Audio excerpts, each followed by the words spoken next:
I am next going to invite up our panel, Leveraging Laws for Pollinators, and I will be handing it over to Jonathan Koehn from the city of Boulder.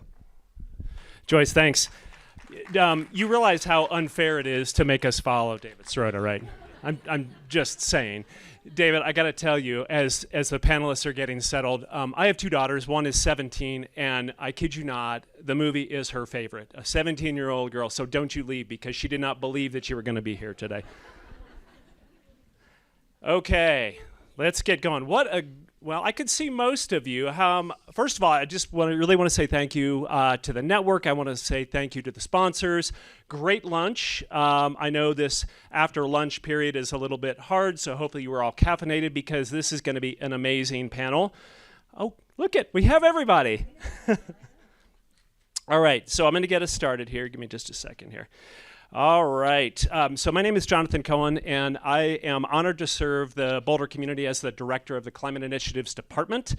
And I just have to say, it is really an amazing opportunity for me to be able to work with this great panel of speakers up here. So it's going to be a real honor to try to facilitate this conversation. But I have to stop and just say one thing. I think the dust is far from settling on yesterday's midterm election, clearly. But I just have to introduce our panelists here. Senator Jaquez Lewis. Can I now say Senator Cutter? Yes. Senator-elect, there we go. Representative Meg Froelich and Deputy Director of DNC Tim Mauck down at the end. This is going to be an amazing conversation. So the reason that I mentioned the election is I think more and more we recognize the importance of having great leadership at the legislature. And so I'm going to use my role as a moderator here for just a minute and just so appreciate the role that our elected officials can play and are playing, and they are true champions in the state of Colorado. Quick applause, please. Yes. Okay, so I'm not going to read bios. Obviously, there's a lot of great detail in the program. We'd be here all afternoon talking about the accomplishments of this amazing group. I do want to say that admittedly, and actually, where is Rella? Rella, raise your hand. Where are you? I would want to embarrass you. I just want to acknowledge Rella Abernathy, too. Rella, I've had the great fortune of being able to work with Rella for many, many years in the city of Boulder, and she just is a true champion, and I rely on her a lot to teach me a lot of what she knows. So admittedly, and Rella knows this, I'm the guy that doesn't get invited to parties very often because I'm always talking about climate change. So here we go. Actually, David did a really nice job of framing this up a little bit. But one thing I do want to say is here we are closing out another year of record-breaking heat, devastating fires, devastating floods. And, you know, I think many of you would be, and many of us would be forgiven if you didn't recognize that world leaders are gathered right now in Egypt for the 27th Conference of Parties. This year, not to establish any new goals, new priorities, but to really look back and say, are countries actually adhering to the commitments that they made last year? So I think this is a sense of frustration for many of us in this room, and I want to kind of connect it into today's theme a little bit. The frustration is that it's fairly typical, right, that the climate emergency often overshadows what is the ecological emergency, even though the two overlap and their causes and solutions are very similar. So we talk a lot about how climate change is having, can everyone hear me okay? I realize that I'm kind of going back and forth with the microphone. We talk a lot about how climate change is having the devastating impacts on pollinators, but one thing that we don't necessarily do is talk about their value in combating climate change. So that is, I think, often overlooked. So the best way to restore natural habitats and fight global warming is really through pollinators. So we, I think, know that stopping the extraction of fossil fuels is obviously a priority, but in order to stabilize the climate, we also need nature-based solutions and to capture that carbon and to create a more resilient ecosystem. And I often like to say we need to recalibrate our relationship with nature, and pollinators are absolutely crucial to this. So In addition to my role with the City of Boulder, I'm also the policy chair for the Colorado Communities for Climate Action and one of the founding members. And again, I think we've seen how critical policy is in not only addressing the macro issues that we face as a society, but also the positive effects that we can drive at the local level.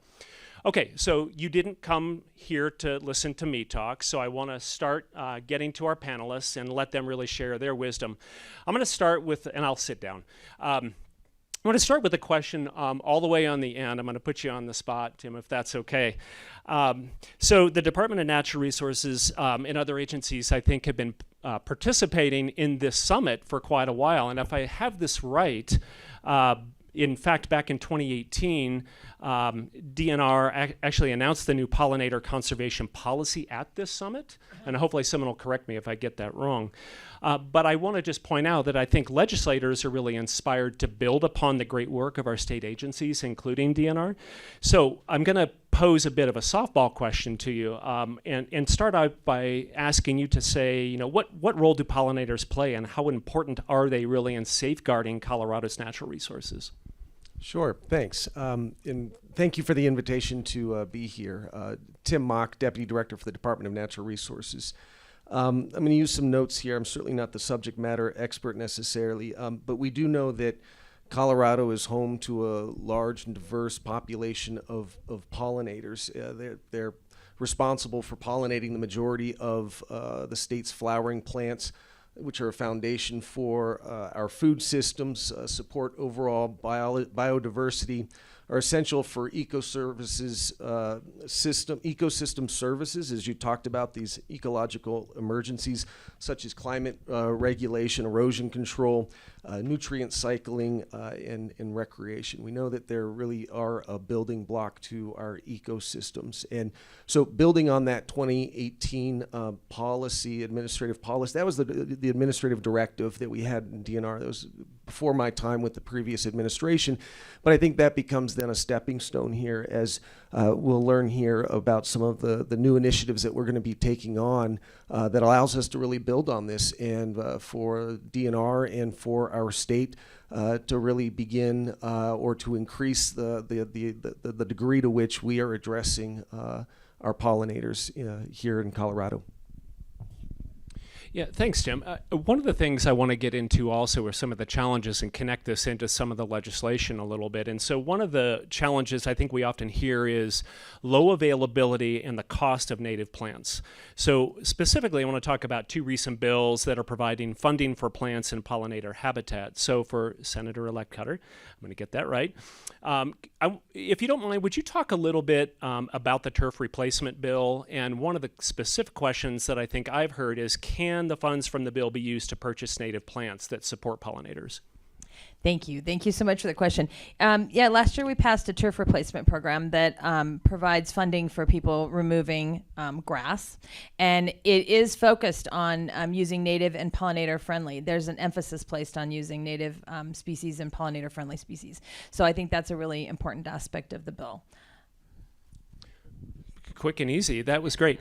And actually, I don't know where she is, but I had a really nice chat at lunch with a woman named Debbie, and she is talking about how she's removing a lot of her turf in her own home, and she's moving to more xeriscaping and more pollinator-friendly species. So, Debbie, there you go. I think there's a lot of great connection between the legislation and what you're doing at the local level.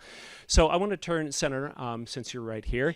I know that you worked on the Protect Pollinators species license plate, which I'm guessing a lot of people in the audience are familiar with.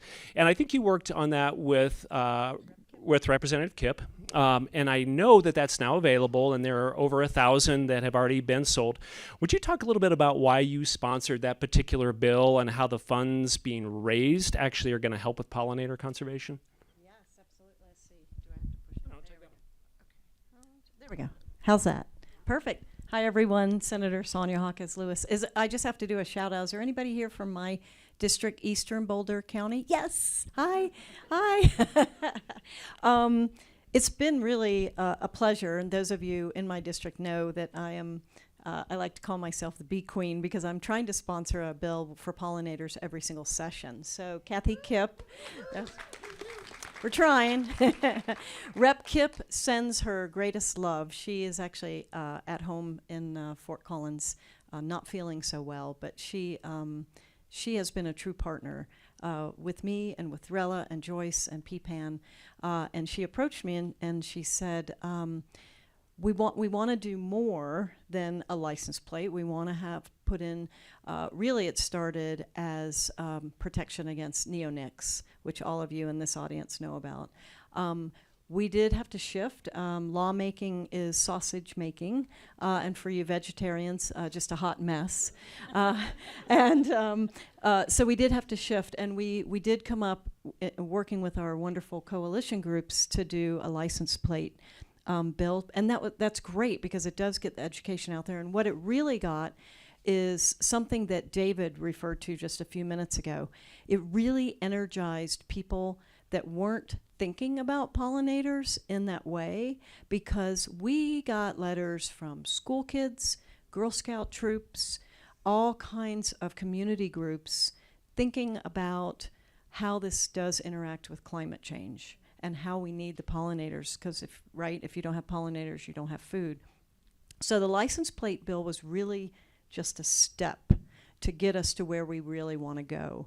And then, if you don't mind me adding on, last year I was the Senate sponsor, kind of I like to say the lifeline to the health study, which I know we're going to talk about. But maybe do we get a chance to talk about that in a little bit? Okay, I'm going to save my comments for that because I don't want to hog this. But I just couldn't agree more with that. We have to take, as David said, you have to take kind of baby steps, but you have to keep stepping. Yeah, we have to keep moving. And this all of you gathering like this will help all of us up here as legislators really understand that this is important to each and every one of us. So I'm really proud to say that we have a lot of folks out there that see the pollinator license plate, and they talk about it and like, where did you get that? And so it's really a great step, but we just have to keep building on it. So thanks for asking. Thanks. So something that you just raised, and I think there's going to be a bit of a theme from all of the speakers, and also going back to David's comments, is this idea of building literacy around the interconnectedness of all of these things. And so I think one of the things that I've just been struck by is that the idea of pollinators and natural resources and the natural climate space was kind of an appendage. It was over here and not really being seen as central to this issue around how we stabilize the climate and how we build more resilient communities. And so I appreciate kind of making that connection. Representative Froelich, I want to turn to you and talk about a bill that you sponsored last session. I think you know the one I'm talking about, 1323. Terrible with numbers. Yeah, we all are. Trees. Trees. Yeah, to fund the Colorado State Forest Service. I keep doing birds and bees. I do all this stuff about sex, and then I do trees, and then bees.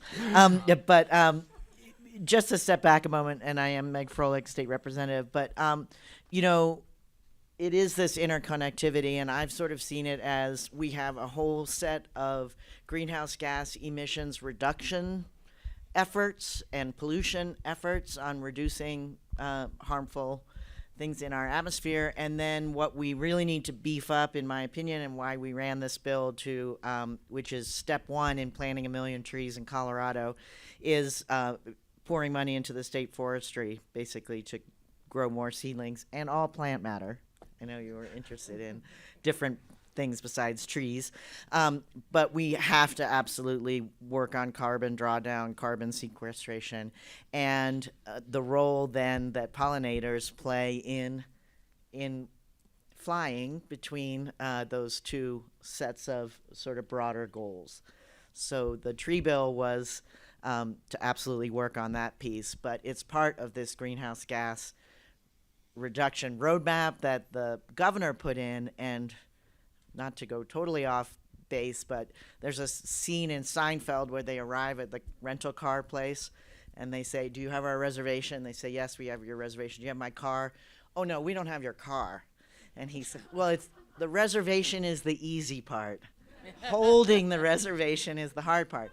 So we have this greenhouse gas emissions roadmap, and we are in much discussion about what you do when you're not meeting the greenhouse gas emissions roadmap goals. And so we have a governor that's very against penalties and punishment and very much wants to use carrots.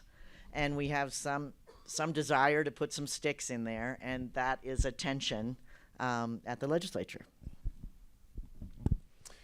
Well, and it's certainly one that plays out on many different scales as we think about the role that local jurisdictions can be playing, and then what role does the state play. And it'll be interesting to see how that connects in a lot with kind of the federal government and the moves that are being made in terms of funding that could come through the IRA, and how we really deploy those funds for the good uses that we need at the state and local level. So I'm glad you made that connection.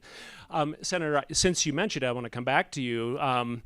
And you know, the bill that you did sponsor, in fact, with your colleague to your right, the Pollinator Health Study, generated obviously a lot of excitement.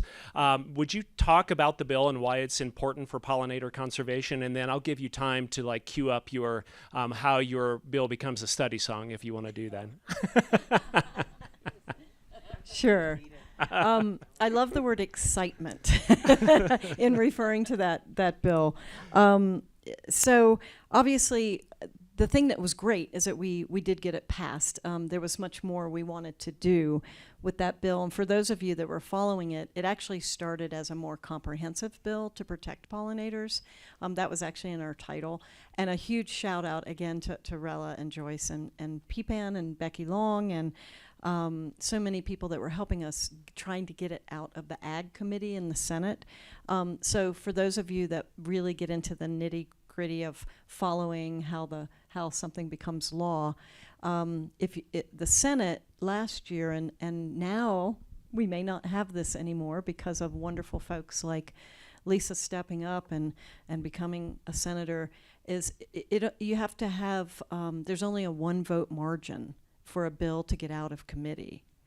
So that means if you lose anyone in your caucus, that bill can't get out of committee. Now we may have 23 senators, and so there is a chance for certain committees you could lose a vote and then still get out of committee. So that's why the Senate has always been a little trickier. So we knew that going into it, trying to get that comprehensive pollinator protection bill, again, around neonics and other communities, keeping them safe from pesticides. But we were able to come to common ground with most of our colleagues on the Dem side, and obviously my fantastic Senate co-prime, Senator Kevin Priola, who was a Republican, is now a Democrat, and I think he deserves a round of applause, actually. Kevin and I talk every single day, and he really wants to do more on this issue and sends his regards also. But we were excited to start working with our departments, our state departments, to assess where are native bees right now. Because what astounded me when we were trying to pass that study is the number of people that wanted to politicize bees. And we had a lot of people testifying that bees are not in trouble, and these were agricultural people, and we had beekeepers saying, well, no, there's no problem. And so I'm gonna, again, totally emphasize something that David said. I think not only do we have to hold all of us electeds accountable, but I'm gonna give y'all a little homework assignment. If you don't know who your senator is, your state senator, and if you don't know who your House rep is, let's change that. And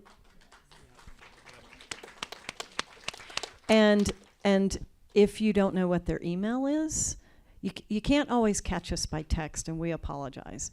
But when we get an email from you as your constituent, I read every single constituent email, and I don't let my response go out the door without me seeing it, because you are so important to me in what I'm trying to do. And so I urge you to be in touch with, I don't care if you have the most conservative senator as your state senator or the most conservative House rep. They need to know that this is what you're thinking about. It's super, super important. And so we had a lot of people helping us with that health study, but had I not had the ear of our leadership, our Democratic leadership, and I'll be really honest with you, had we not had about 10 constituents of our leadership making calls and reminding them of how hard they work to help get a Democratic majority, that health study would have never come back up and passed. Because the first time around, it didn't pass. And it had to come back up a second time, and that is very rare, very rare. So I urge you to be as active as you can, even if it's an email just sending them an article or sending them something that you're doing. And I'll stop, I'm going on way too long, but I want to share just a personal story. I can't mention any names, but we have a beekeeper. Actually, we have several beekeepers in the Senate. I'll tell you later. And they both came up to me and apologized that they could not support the health study bill. I was like, why? And they said, well, I have something to tell you. I'm a beekeeper. And I was like, even bigger why? And I said, do you believe that bees are declining? And they both said yes. And then I said, what do you think is doing it? And they both separately said pesticides. Here's the takeaway message from that story. And by the way, I got jars of honey so that I would feel better. It did when I finally got to use it in my tea, but a little bit better. But your personal stories are going to make the difference on that. They really will, because they already want to be there. Folks that weren't with us this last session, I think are going to be with us, but they need your personal stories to make the connection. So I'm going to stop there because I could just go on and on about this topic. So thanks. No, thank you, Senator. And actually, this is exactly where we wanted to take this conversation anyway. And so the little joke that I made earlier, if you have not seen the representative's song about a bill being turned into a study, please Google it. It is worth it. It is brilliant. Sorry, I'm going to embarrass you, but I think it's brilliant. So Representative, I want to talk about the study, and I'm curious if you would talk a little bit about what data you might be looking for to come out of that study from SB 199, and maybe I'm pushing a little bit too far, but would you envision that there would be legislation coming from that study?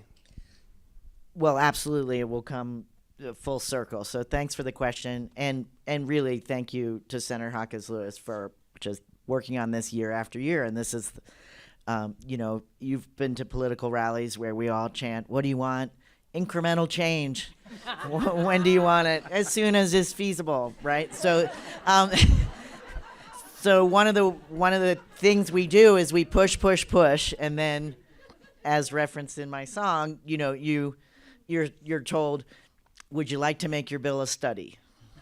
And it had happened on 4 bills in this legislative session for me, and it was originally our bill was, let's look at pesticides and figure out how we can stop killing bees. And then they said, well, we'll do a study to see if pesticides, what's happening to bees. It's the pesticides. Yeah.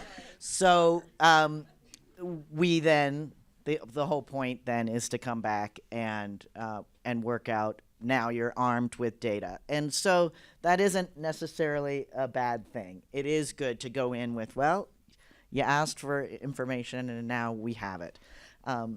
And boy, wouldn't it be great if they did this great study and there's no connectivity between pesticides and the decline in pollinators, right? That would be a win for the planet, I guess. But when it comes back, the next step will be, and I don't want to de-emphasize how much work went into the original effort and how hard it will be even armed with the data, because industry is what is represented at the Capitol. Industry is who hires lobbyists. We've had at times oil and gas lobbyists in one day approaching us. We have probably 15 Excel lobbyists on any given day. Michael Bloomberg hired 50 for one day on one bill. So that's where the traditionally, and we've seen a real shift in power that's actually incredible since 2018, where we've had movement on things that we had never, that were the third rail of Colorado politics, where we're now seeing movement. And that is because of organizations that harness people power. So we're grateful to every person in this room, because even though the bill became a study, and I was saying earlier, I feel sometimes so frustrated on some of the compromises that we make, and then organizations will say to me, actually, that was first in the nation. Yeah. So we do make progress eventually.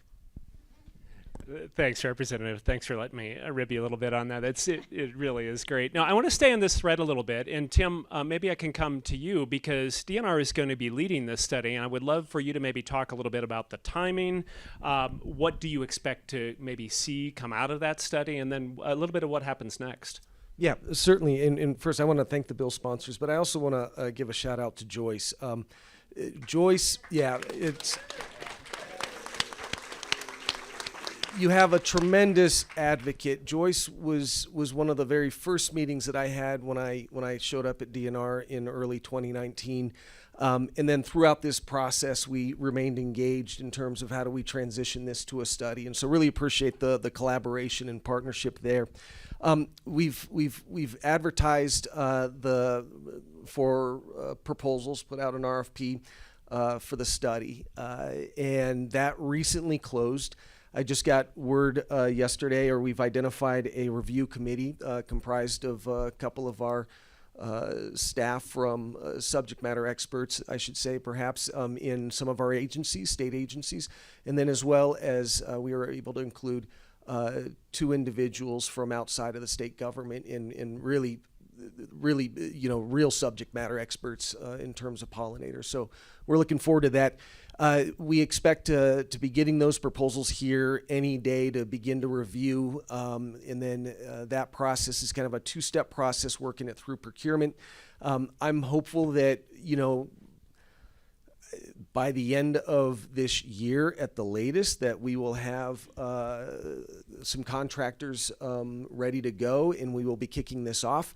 Per the legislation, I think that we've got a report that's due by December of 2024 to the legislature. In the meantime, then, right now we've got some spending authority that runs through next June. We might be asking for a little bit of an extension to kind of line up those deadlines, but I don't know that we're going to have to go too much beyond that if we're able to start this here at the next year. So very excited. I would say this in part of the model here, and I know that there's some frustration that we had to step back into the study. But these studies also, one, they help with the education piece. They help bring others along. And they also become exceptional opportunities for whether it's funding, additional programming, in identifying those next steps. And so, we had an executive order on a big game migration, essentially. And we had to undertake a study of that. But out of that, we are getting more money to collar, to study the migration corridors.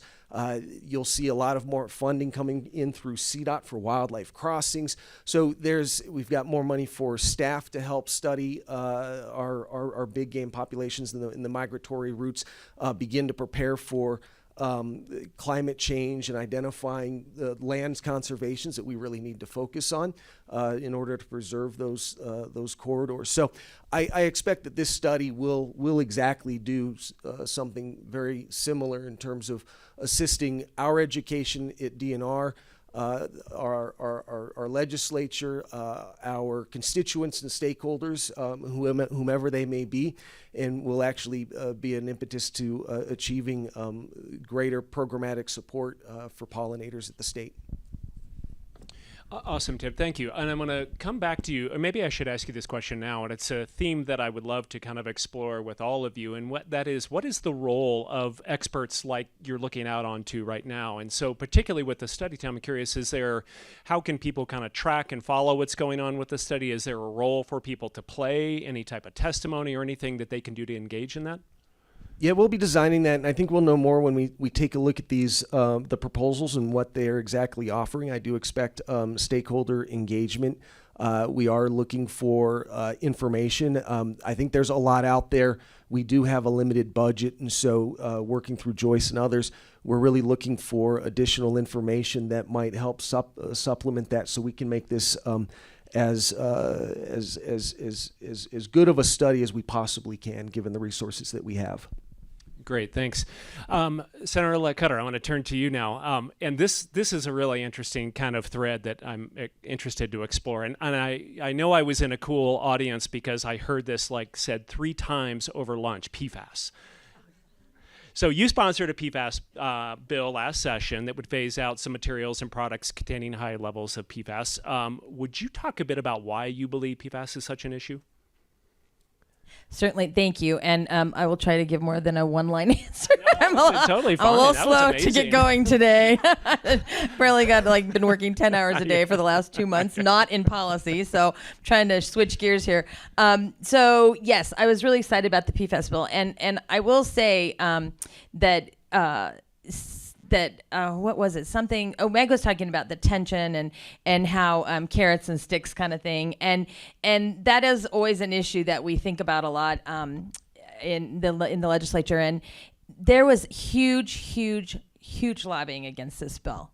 And and in my mind, this is not like a incentive kind of thing to get rid of PFAS. It's a poison. We know it's a poison. We know it's toxic and hurts people. There's definitely health impacts to PFAS. You all know, I'm going to assume that PFAS are a class of chemicals that are proven toxins and affect human health significantly, get into our water and into our soil and just everything. And so when that's the case, I don't think we can incentivize. Like the turf replacement program, I was thinking, my brain started to kick in. I was thinking turf replacement thing, that's a good thing to incentivize. You can't mandate somebody's going to rip out their turf and put it in, right? But that's a way we can encourage people along. But in the case of PFAS, when we know something is deliberately harmful and significantly harmful to people, we can't let corporate interest win on this one.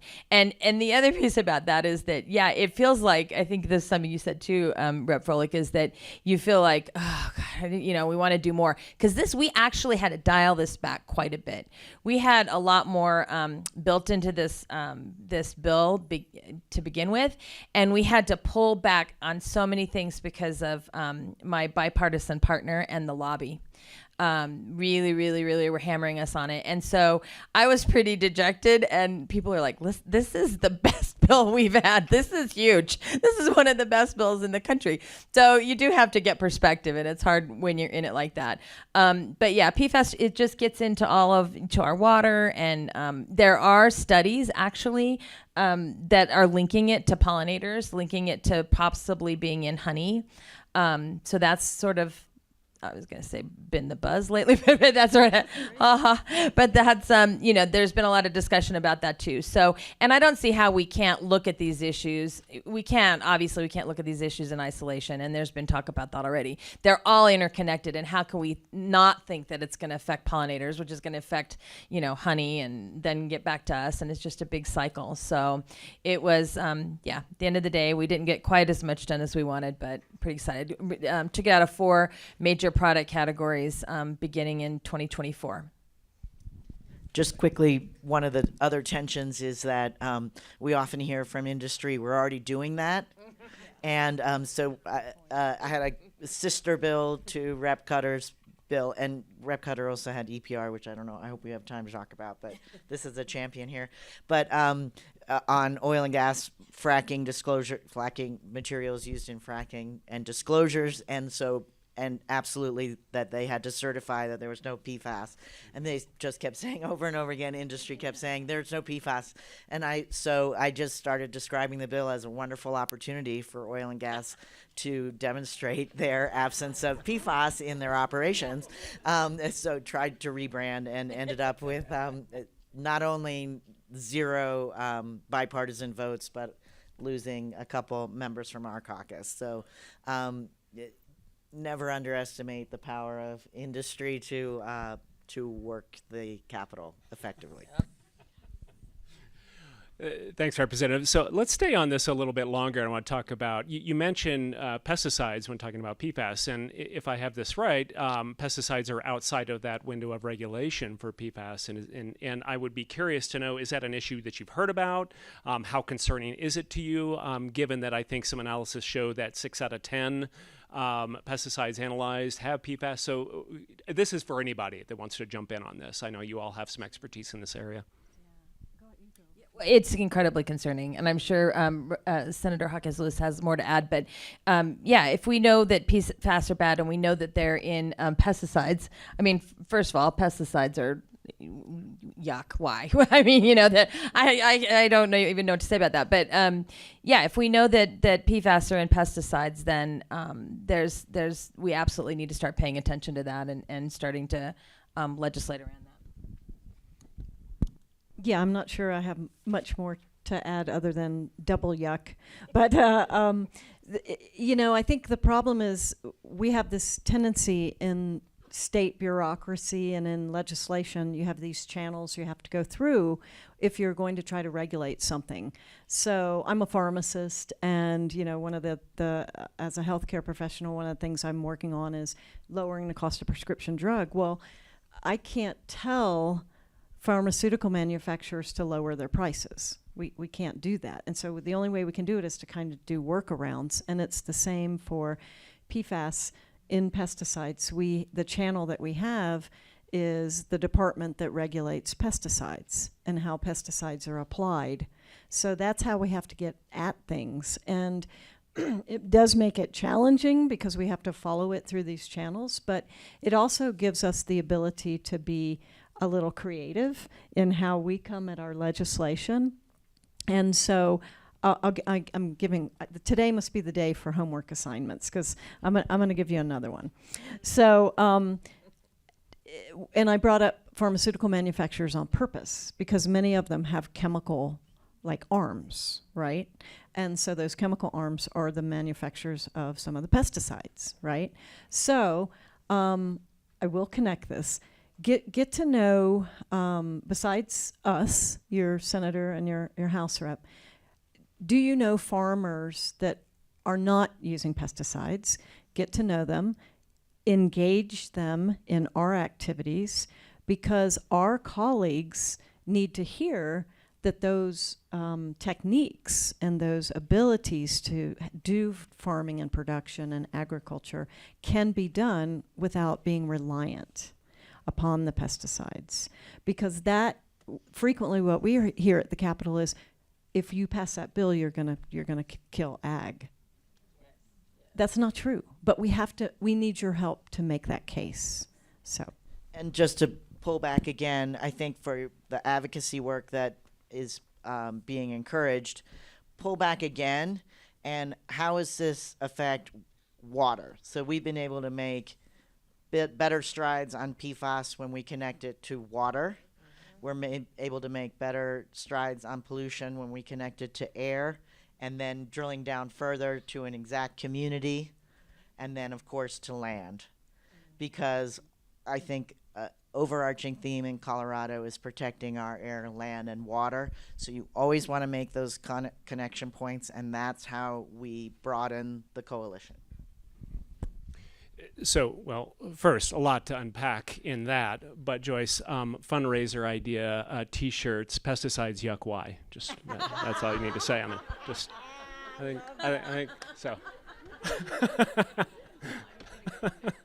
Yeah, you're done. Just drop it. Just drop it. Just drop it.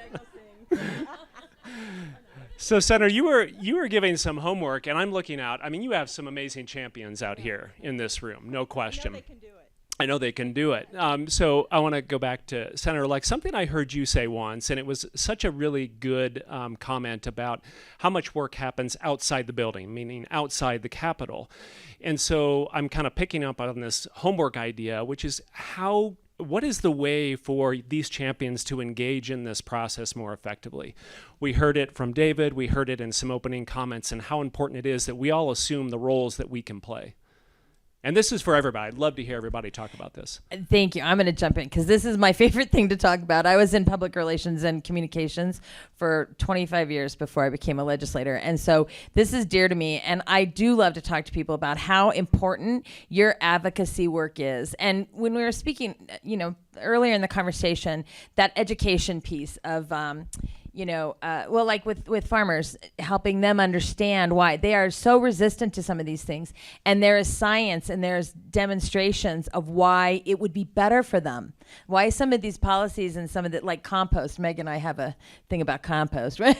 But, putting it on it helps farmers, but they're very resistant to it. So I think, and with some other legislation I've worked on, it's very difficult to overcome the negative noise. Rep. Froelich was mentioning earlier a big recycling legislation that I did last year. And we needed to get so much education out. We relied on all of the advocates outside of the building to use their knowledge, their resources, their networks to elevate all of this messaging, because I really feel like the balance, things shift really in meaningful ways when the noise outside of the building is louder than the noise inside of the building. And I think that's really, really important. I just got dinged in a creepy article about advocacy, about how advocacy works, and that's how it works. Is that they were dishing the idea that you actually put pressure like that, and that's our job as citizens. If we care about things, that's how we interact with government, or you interact with government, and that's super, super important. So just in organized ways, and not through networks and through groups and through official communication channels, and through non-organized ways, just talking to friends and writing letters to the editor, whatever it is you can do, it really, really shifts things in the building. Tim, I don't want to put you on the spot, but obviously as a non-elected official, I'm kind of curious, in terms of regulatory agencies, is it the same for you in terms of opportunities for people to engage? What advice would you have for these champions out in the room? Yes, absolutely. Reach out to your non-elected officials. Our door is open. We want to help. We want to understand. We are responsible for managing the state's natural resources. And just like Joyce coming in multiple times, making sure that we are invited, whether it's myself or members from our divisions, Parks and Wildlife, for example, are aware of PPAN, the activities.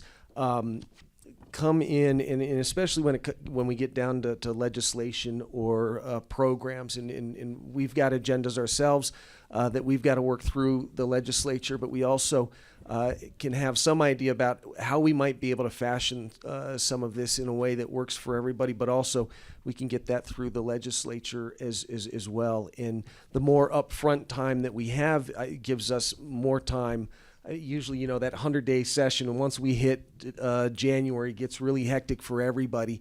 And so the lead up into that should not be overlooked. Even for a state agency, for us, just so you have some understanding, we are submitting our legislative proposals just about in July for the upcoming December session to make sure that it gets reviewed by the administration, the governor himself, and so that we're ready then. So that's our timeline, and so please make sure that coming in this legislative session and looking towards the 2024 legislative session is not unheard of and would be greatly appreciated.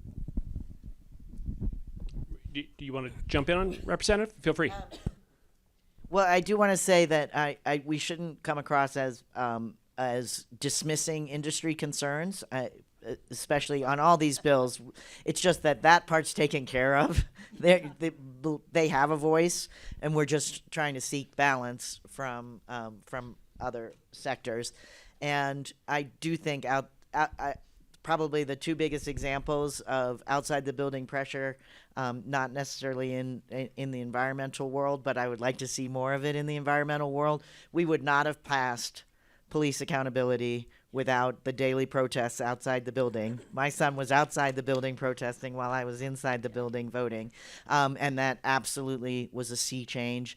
I also think on recent reproductive rights legislation, that was absolutely outside the building demanding that we take action. So it works. Yeah, really good examples. Thank you. So we have about 5 minutes, and we have 117 questions from the audience to get through. So we're going to do this rapid fire. Now, I'm going to try to bundle these a little bit. Senator-elect Cutter, I think there are a couple here about the turf replacement bill, so I'm going to give you like a multi-part question and see how much we can squeeze in here. So in the turf replacement bill, are there thresholds about what to plant instead? And I think the point of that is, how do we avoid rockscapes that don't serve pollinators? So that's part one. The second part is, how does reimbursement work for those replacing turf? And is that something that happens at the state, the county, or the city level? I'm gonna sadly tell you that I need to check on that, and Sorry? I'm gonna circle back. That was not my bill, so I'm gonna check it really quick, and I'll get back to you. Thank you. Perfect. All right, easy. That one was quick. We'll just use that answer for the rest of the questions. Okay, let's see. Here's that one's going to be a 5-minute answer. So how do we push for more soil advocacy, regenerative ag, reducing water management, and in addition to protecting pollinators on a state level? That is, I think, really critical, coming back to the beginning of our conversation about the interconnectedness. So anybody that wants to jump in on that one? Okay, Too bad. I will give it a try. Okay, let's see. So we did pass 2 years ago, we had some additional funding from the federal government to do soil health. And so the Department of Ag already has a program that is looking at that. I cannot quote you all the factors in it to see if we are getting to the heart of whoever asked that question, but it is comprehensive.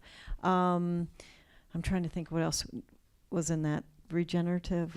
Regenerative agriculture. Yeah, so and I'm not sure if I know exactly what you mean by that, but part of the Ag Department also has a renewable energy regenerative program initiatives. I help sponsor. Do y'all know what agrovoltaics are? Oh, good. Well, I was able to get the very first agrovoltaics bill ever passed in Colorado 2 years ago. And so that's part of that program that I'm mentioning about being creative and the kind of plants that we are planting. And I can tell you, of the 10 pilot programs in agrovoltaics, every single one of the 10 across the state has planted pollinator plants as part of their agrovoltaics, which I was really pleased to hear. How are we doing? We got 2 minutes. Okay, we're going to do one more question, and then we'll do a quick wrap-up. I'm going to stay on track. I don't want the stink eye from down in the first row. All right, so this one, Tim, I'd love for you to jump in on this one too, because I think it has a bearing on our state agency. So how can we encourage public land managers and agencies to change strategies to be more sustainable and pollinator friendly, and especially when, and I think we all know, there's a lack of time, staff, resources, funding, etc. And then the second part of that is, how do we encourage those without conservation backgrounds to move away from that business as usual? And time's up. Yeah, I was going to say. No, I would say, first and foremost, I'm on the web, on DNR's website. Send us a note. Let's sit down. We've got multiple land management agencies, Parks and Wildlife, State Land Board. And I'm happy to visit about those. Also, in regards to like Parks and Wildlife, we've got regional offices, and wherever you are in the state, reach out to our regional managers as well and get to know them, or the area wildlife managers or district wildlife managers. Those individuals are on the ground managing our properties. They work for you. They work for the public. They have these type of meetings all the time, and are happy to consult with members of the public. So by all means. Great, thanks. And then actually, if you want to send me any questions even about the turf replacement, we operated out of CWCB. And go. I could probably, whether that just send that to Joyce, those responses, we can collect the details on how that's being administered. I think other people would be grateful for that, Tim. Thank you. Okay, we're going to wrap it up. I want to connect it back, David, to something you said about our politicians and our elected officials. I just, again, want to appreciate all of you so much for the great work that you've been doing. You are true champions in the state, and we got your back. Tim, thank you for all the work you do in our important regulatory agencies. Join me in thanking the amazing panel.